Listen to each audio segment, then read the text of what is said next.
Eh bien bonsoir la team, j'ai envie de vous faire une troisième et dernière vidéo qui ce coup-ci va mettre un peu plus en avant les avantages de passer le permis gros cube.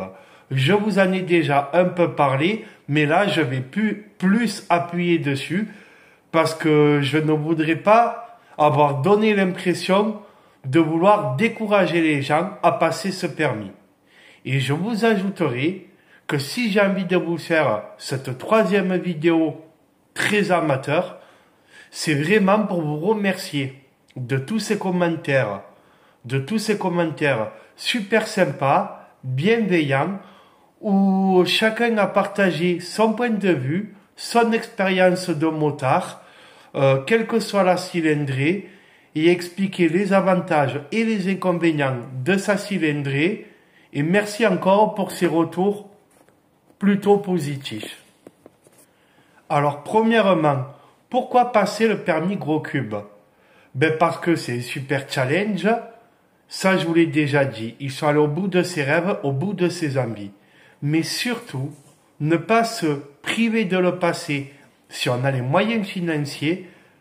Ne pas se priver par la peur d'échouer. Parce que la peur est notre pire ennemi. Et si vous n'essayez pas de le passer, vous ne saurez jamais. Voilà. Et de toute façon, il n'y a pas de raison de le rater. Alors, bien sûr, je vous avais évoqué les bonnes raisons pour rester en 125, mais ce qui est ressorti des commentaires, c'est bien évident qu'un gros cube, c'est plus confortable, surtout une grosse routière, un gros trail, une moto avec une grande selle confortable où on peut mettre beaucoup de bagagerie. Quand on roule beaucoup, c'est évident que c'est plus confort, surtout si vous prenez un paquebot avec une visière, tout ça pour le confort, il n'y a pas de souci. Bien sûr, il y a beaucoup plus de puissance. Ce qui est beaucoup ressorti dans les commentaires, c'est que plus de puissance, c'est plus de sécurité pour se dégager de certaines situations problématiques. C'est bien évident aussi. Alors après, dans les commentaires que j'ai pu lire, quand j'ai évoqué que la 125 c'est plus économique, en entretien et en assurance, ça reste quand même une vérité. Par contre, des commentaires que j'ai pu voir, on peut considérer, selon les cas, que jusqu'à 600 cm3, selon la moto que vous avez, vous allez payer guère plus cher d'assurance et d'entretien. Et bien sûr, si vous êtes un bon mécano, que vous faites tout vous-même, eh bien c'est évident que ce sera encore plus économique.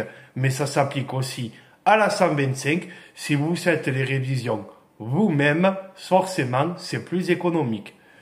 Par contre, si vous commencez à taper dans le haut du panier des gros cubes, 1000 jusqu'à 2000 cm3, là, quand même, sur les marques surtout premium, là, des fois, l'entretien par la maison mère, la marque où vous avez acheté la moto, c'est plus ou moins obligatoire. Et là, quand même, l'entretien et l'assurance, ça va coûter notablement plus cher, c'est évident.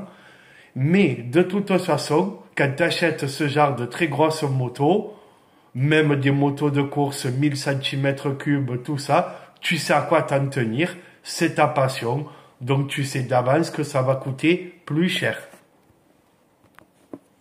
Un autre avantage d'avoir le permis gros cube, je vous en ai déjà parlé, c'est que quelque part, selon le modèle de gros cube que vous achèterez après, vous allez quasiment rentabiliser le prix du permis. Si par exemple, vous tapez chez Royal Enfield que vous vous contentez d'une 3,5 400, ça vaut grosso modo 1000 € de moins que les 125 premium. Donc, techniquement, vous aurez rentabilisé le permis. Bien sûr, ils ne sont pas raisonnés en termes de rentabilité, mais de plaisir et de passion. Mais c'est pour vous donner tous les arguments et les contre-arguments. Pour moi, un des très gros arguments qui peut inciter à passer le permis gros cube, c'est que ça offre plus de possibilités, de modèles et de choix de motos. Par exemple, ça donne accès à des marques premium qui ne sont pas 225, à ma connaissance, comme Ducati ou BMW par exemple. Donc forcément, ils sont le permis gros cube.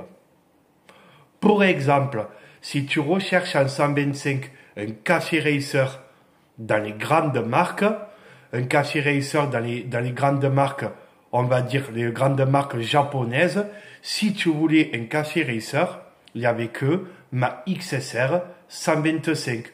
Ou il y avait sinon la FB Mondial Pagani qui apparemment est une très bonne moto aussi. Voilà. Donc à la quarantaine, quand tu as un 125, si tu voulais, tu te sens l'esprit biker, tu es entre deux, tu es motard, tu es biker, tu es attiré particulièrement par des motos chromées style Harley, eh ben le problème, c'est que à l'époque, il y avait les Honda Shadow, les Suzuki Intruder et les Yamaha Virago, des super belles grosses motos custom valorisantes, moteur chromé, bicylindre en B, 15 chevaux. Mais ça, malheureusement, maintenant, ça n'existe plus dans les marques japonaises premium. On le trouve un peu dans les chinoiseries et dans les marques exotiques. Je n'ai rien contre, mais disons que c'est dommage parce qu'on est nombreux où on a la nostalgie de ces motos premium et qui étaient valorisantes. Après, il y a par contre une alternative. Si vraiment, il y a une alternative quand même, les amis.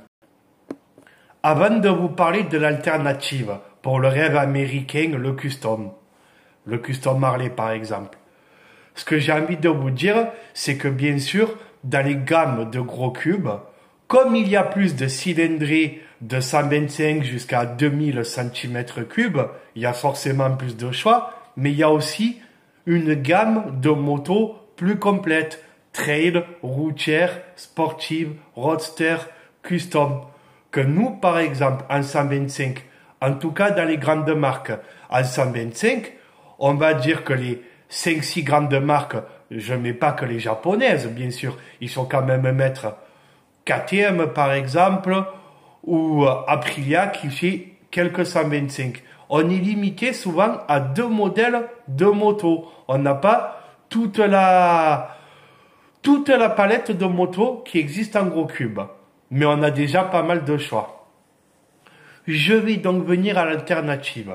Mais vous le savez, c'est si vous rêvez le rêve américain de conduire une Harley, une moto custom, que vous êtes biker, vous pouvez, sans le permis gros cube, vous pouvez conduire un trike Harley. Vous avez donc le trike Freewheeler, l'entrée de gamme de Harley Davidson qui commence à partir de 35 000 euros. Ça peut vite augmenter. Et après, vous avez le trike Glide qui est entre 45 000 et 60 000 euros pour les prix du neuf.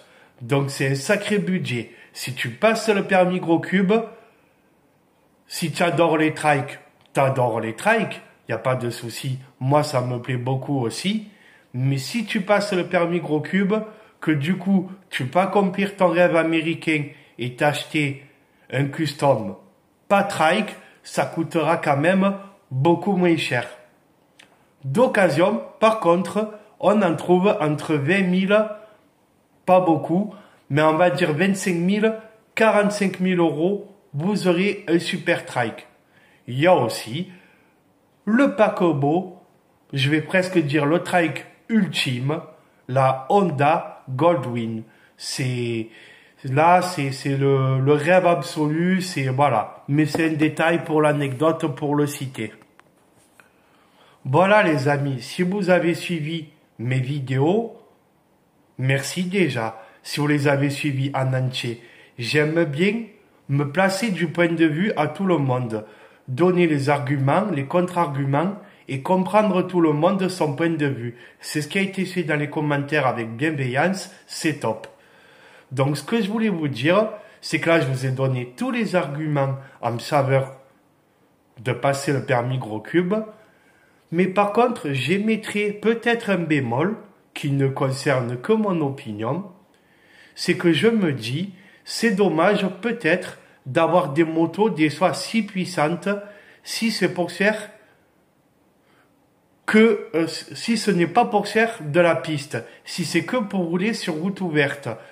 Certes, il y a plus d'agréments de conduite, de couple et tout, mais je me dis, c'est que mon point de vue, d'avoir une Suzuki Hayabusa, une GSX-R, je crois 1000, ces grosses motos sportives, une Kawasaki H2R, c'est des motos, si vous roulez que sur route ouverte, je trouve ça dommage parce que vous ne pouvez pas exploiter pleinement le potentiel de votre moto. Alors certes, les sensations doivent être extraordinaires d'accélérer en première, en deuxième, en troisième, ça doit t'arracher les bras. Franchement, je vous admire, je respecte votre courage de conduire ces avions de chasse.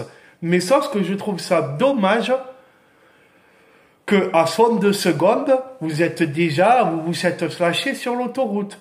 Que nous, à l'inverse, en 125, une 15 chevaux, qui a un peu un pot et qui est libéré, tout ça, ben mine de rien, certes, il te manque un peu, des fois, mais mine de rien, tu en as assez par rapport à la limitation de vitesse d'un côté. Tu es obligé d'exploiter pleinement le potentiel de ta moto, et finalement, t'as pas une moto où tu exploites très peu ses capacités.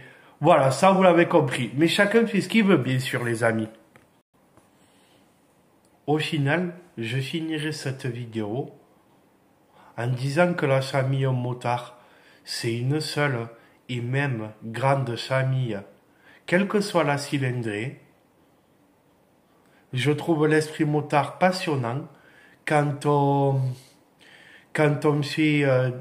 fait bénévole, qu'on roule pour des bonnes causes associatives, qu'on se déguise en Père Noël, je trouve l'esprit motard fabuleux. Et puis voilà, les amis. Et au final, la moto, quelle que soit sa cylindrée, c'est de l'évasion, c'est aller toujours plus loin, c'est en moto, c'est découvrir des nouvelles contrées. En moto, tu te perds pas. En moto, tu te perds pas. Tu découvres. En moto, tu découvres. Voilà, ce sentiment, ce plaisir, quelle que soit la cylindrée, du moment que tu as trouvé moto à tes mains, pour ne pas dire chaussure à ton pied, que tu as trouvé ce qui te convient, c'est le bonheur, c'est l'évasion et la liberté. Et encore merci pour tous vos commentaires et échanges bienveillants, les amis. Ciao, ciao.